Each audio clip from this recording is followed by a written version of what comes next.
Hi friends, welcome to Nandini cooking. ಇವತ್ತಿನ ನಾನು ಏನು ತೋರಿಸ್ತಾ ಇದ್ದೀನಿ ಅಂದರೆ, ಇವತ್ತು ನಾವು ರಾಘವೇಂದ್ರ ಸ್ವಾಮಿ ಮಿನಿ ಮಂತ್ರಾಲಯಕ್ಕೆ ಹೋಗಿದ್ವಿ.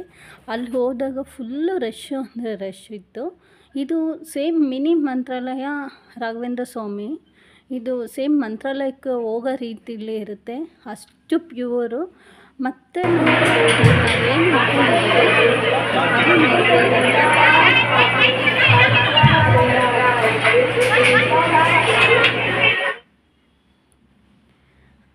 ಅಲ್ಲಿ ದರ್ಶನ ಎಲ್ಲ ಆಗಿದ್ಮೇಲೆ ಒಳಗಡೆ ಒಂದು ರಾಘವೇಂದ್ರ ಸ್ವಾಮಿದು ಬೆಳ್ಳಿದು ಇಟ್ಟಿದ್ದಾರೆ. ನಾವೇನು ಅಂದ್ಕೊಂಡಿದ್ದೀವೋ ಒಂದು 9 ವಾರ ಹೋಗಿ ದೀಪ ಹಚ್ಚಿದ್ರೆ ಖಂಡಿತ ಎಲ್ಲ ನೆರವೇರುತ್ತೆ.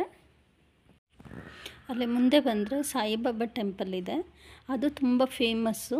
ಅವತ್ತು ವಿಶೇಷ ಪೂಜೆ ಇತ್ತು, ಹೋಮ ಮಾಡಿದ್ರು ದೇವಸ್ಥಾನದಲ್ಲಿ. ಅದು ಎಲ್ಲರಿಗೂ ಹೋಮ ಮಾಡಿದರು, ಭಕ್ತಾದಿಗಳಿಗೆಲ್ಲ.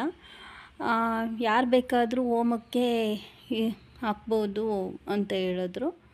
ಆಮೇಲೆ ಎಣ್ಣೆ ಆಂಜನೇಯ ಸ್ವಾಮಿಗೆ ಎಣ್ಣೆ ಹಾಕೋಕ್ಕೆ ಅಭಿಷೇಕಕ್ಕೆ ಥರ ಕೊಟ್ಟಿದ್ರು. ಅದೆಲ್ಲ ಅಭಿಷೇಕ ಎಲ್ಲ ಮಾಡಿದ್ವಿ. ಸಾಯಿಬಾಬಾ ದರ್ಶನ ತುಂಬ ಚೆನ್ನಾಗಾಯಿತು. ಇಲ್ಲೂ ಅಷ್ಟೇ, ನಾವು ಏನು ಅಂದ್ಕೊಂಡಿದ್ದೀವೋ 2 ದೇವಸ್ಥಾನವೂ ಪಕ್ಕ ಇದೆ, ತುಂಬ ಫೇಮಸ್ ಆಗಿದೆ. ಸಾಧ್ಯವಾದರೆ ಒಂದು ಸತಿ ಎಲ್ಲರೂ ಬಂದು ವಿಸಿಟ್ ಮಾಡಿ. ಹಂಗೆ ಮುಂದೆ ಬರ್ತಾ ಒಂದು ಹೆಸರು ಗಿಡ ಇತ್ತು. ಆಮೇಲೆ ಒಂದು ಸ್ವಲ್ಪ ಮನೆಗೆ ಪ್ಲ್ಯಾಂಟ್ಸ್ಗಳು ತೊಗೊಳೋಣ ಅಂದ್ಬಿಟ್ಟು ನೋಡ್ತಾ ಇದ್ದೆ, ಇಂಡೋರ್ ಪ್ಲ್ಯಾಂಟ್ಸ್ ಎಲ್ಲ. ಬಟ್ ತುಂಬಾ ಕಾಸ್ಟ್ಲಿ ಹೇಳ್ತಾಯಿದ್ರು. ಇವೆಲ್ಲ ಇಂಡೋರ್ ಪ್ಲ್ಯಾಂಟೇನಾ? ಕಮ್ಮಿನೇ ಮಾಡಲ್ಲ ಅಂತ ಇದ್ದೀರಲ್ಲ.